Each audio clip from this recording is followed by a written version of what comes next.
দুবছর বন্ধ থাকার পর হাসপাতালের অবসরপ্রাপ্ত চিকিৎসককে ফিরিয়ে এনে পুনরায় লাইগেশন অর্থাৎ বন্ধ্যত্বকরণ অপারেশন চালু হলো চন্দ্রকোনা গ্রামীণ হাসপাতালে। পুনরায় নতুন করে এই অপারেশন চালু হওয়ায় বেজায় খুশি অপারেশন করতে আসা মহিলা থেকে শুরু করে তাদের আত্মীয় পরিজনরা। জানা গেছে, লাইগেশন অপারেশনে একটি সময় এই রাজ্যে প্রথম স্থান অর্জন করেছিল পশ্চিম মেদিনীপুর জেলার চন্দ্রকোনার এই গ্রামীণ হাসপাতাল। পরপর বেশ কয়েক বছর ধরে প্রথম স্থানটি তারা ধরে রেখেছিল, কিন্তু মাঝে 2 বছর চন্দ্রকোনা গ্রামীণ হাসপাতালে লাইগেশন অপারেশন বন্ধ হয়ে যায়। সেই সময় এই হাসপাতালে লাইগেশন অপারেশনের জন্য প্রধান চিকিৎসক ছিলেন ডক্টর গৌতম প্রতিহার। পাশাপাশি বিএমওএইচ এর দায়িত্ব সামলেছেন তিনি। লাইগেশন অপারেশনের জন্য বর্তমান রাজ্য সরকারের কাছ থেকে সেরা পুরস্কারও পেয়েছিলেন গৌতম বাবু। লাইগেশন বা বন্ধ্যত্বকরণ বিশেষজ্ঞ হিসেবে চিকিৎসক মহল রাজ্য জুড়ে তাঁর বেশ পরিচিতি রয়েছে। তার চিকিৎসা জীবন কাটিয়ে 2021 সালের 30 সেপ্টেম্বর তিনি অবসর নেন। আর গৌতমবাবু অবসর নেওয়ার পর থেকে চন্দ্রকোনা গ্রামীণ হাসপাতালে লাইগেশন অপারেশন বন্ধ হয়ে যায়। এর ফলে চরম সমস্যায় পড়েন লাইগেশন করতে আগ্রহী মহিলা থেকে শুরু করে তাদের পরিবারের লোকজন। তবে চন্দ্রকোনা গ্রামীণ হাসপাতালের বর্তমানে বিএমওএইচ ডক্টর স্বপ্ননীল মিস্ত্রির প্রচেষ্টায় এবং জেলা স্বাস্থ্য দপ্তরের হস্তক্ষেপে অবসর ভেঙে পুনরায় গৌতমবাবুকে লাইগেশন অপারেশনের জন্য হাসপাতালে নিয়ে আসা হয়। গত 5ই ডিসেম্বর থেকে পুনরায় লাইগেশন অপারেশন শুরু হয় চন্দ্রকোনা গ্রামীণ হাসপাতালে। পুনরায় অপারেশন শুরু হওয়ায় বেজায় খুশি মহিলারা। হ্যাঁ, লাইগেশন আগে অপারেশন হতো নি, এখন শুনছি দেখছি আমাদের সব পাশের বাড়ির লোক হয়েছে, আমাদেরও মেয়েদিকে দিয়ে আসছি অপারেশন করতে। মানে আগে বন্ধ ছিল এটা, হ্যাঁ আগে বন্ধ ছিল। জানতে পারলেন কিভাবে যে আবার পুনরায় চালু হয়েছে? জানতে পারলুম বলতে এখানে এই বাচ্চাটা হয়েছে এই 2 মাস আগে, তখন শুনে গেলুম যে বুধবার থেকে আরম্ভ হবে, রবিবার থেকে আরম্ভ হবে। শুনে গেছিলাম, দিয়ে শুনে গেছি, আবার দেখছি নিজেদের পাশের লোক পেয়েছে, খবর পেয়েছি, শুনে এসেছি। কোথায় বাড়ি আপনাদের? আমাদের বাড়ি খড়গোসবা, গড়বেতা থানা। গড়বেতা থানা, আর খড়- মেয়ের বাড়ি এখানে।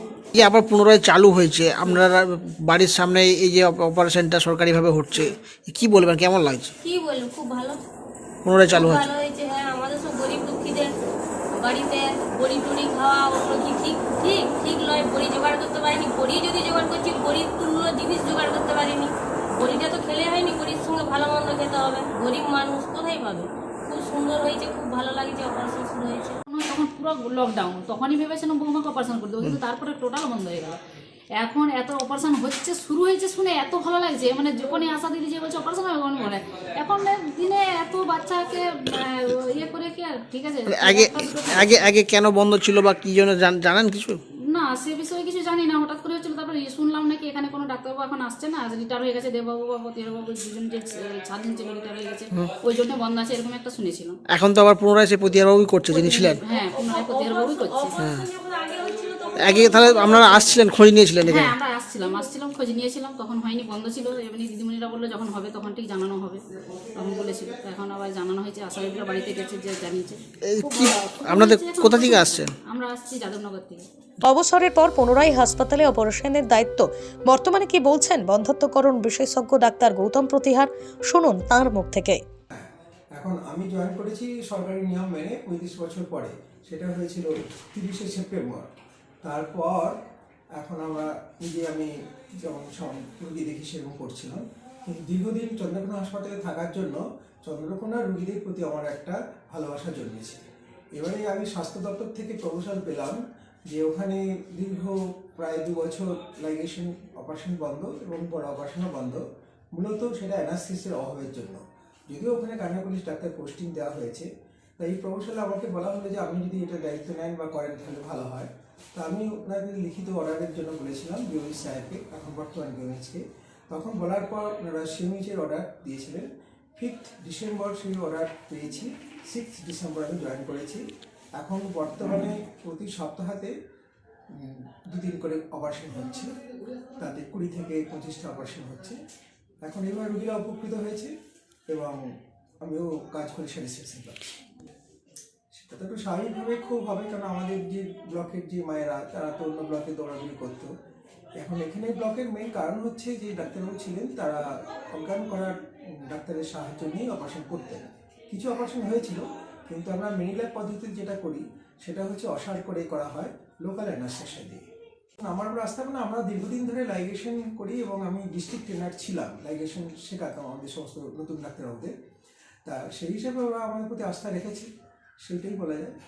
আমার ভালোই লাগছে। ভালো লাগার ব্যাপারটা হচ্ছে দুটো, চন্দ্রকোনা হাসপাতালে মায়েরা উপকৃত হচ্ছে এবং আমার নিজেও অবসর জীবনে হাতটা সচল থাকছে বিভিন্ন রকম অপারেশন করে। অন্যদিকে যার প্রচেষ্টায় পুনরায় গৌতম বাবুকে হাসপাতালে লাইগেশন অপারেশনের জন্য নিয়ে আসা সম্ভব হয়েছে, সেই বিএমওএইচ ডক্টর স্বপ্ননীল মিস্ত্রি কি বলছেন শুনুন। চন্দ্রকোনা গ্রামীণ হাসপাতালে অনেকদিন ধরে লাইগেশন বন্ধ ছিল। এখানে অ্যানাস্থেশিয়া না থাকার জন্য লাইগেশন করানো পসিবল হয়নি।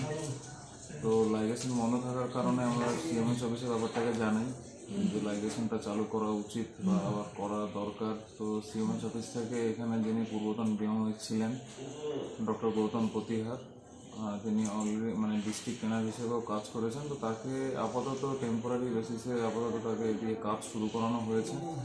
ভবিষ্যতে মানে এই কাজ যাতে অন্য কেউ করতে পারে সেরকম ব্যবস্থা করা হচ্ছে, যাতে লাইগেশনের ভবিষ্যতে বন্ধ না হয়। মানে কোন কোন দিন হয় সপ্তাহে, বা কেমন প্রতিদিন কীরকম চাপ থাকে? সপ্তাহে আপাতত 2 দিন করা হচ্ছে। আপাতত 12 থেকে 15টা অবধি কেস করা হচ্ছে, কারণ আমাদের বেশি বেড নেই, 15টার বেশি করা পসিবল হচ্ছে না আর কি। এই যে পুনরায় লাইগেশন চালু হয়েছে, এতে তো অনেক পেশেন্ট কিন্তু অনেকের সুবিধা এই ক্ষেত্রে। অবশ্যই তাদেরকে এখান থেকে মেডিকেল কলেজ, ঘাটাল, অন্যান্য যে হসপিটাল সেখানে ছোটাছুটি করতে হতো, তারা এখানেই সরাসরি কাজটা পেয়ে যাচ্ছে। তাদের অনেকেরই খুব মানে অনেক উপকার হয়েছে। অ্যাকচুয়ালি উনি মানে এখানে আগেও লাইগেশন অনেক করেছেন, ওনার এক্সপিরিয়েন্স প্রচুর।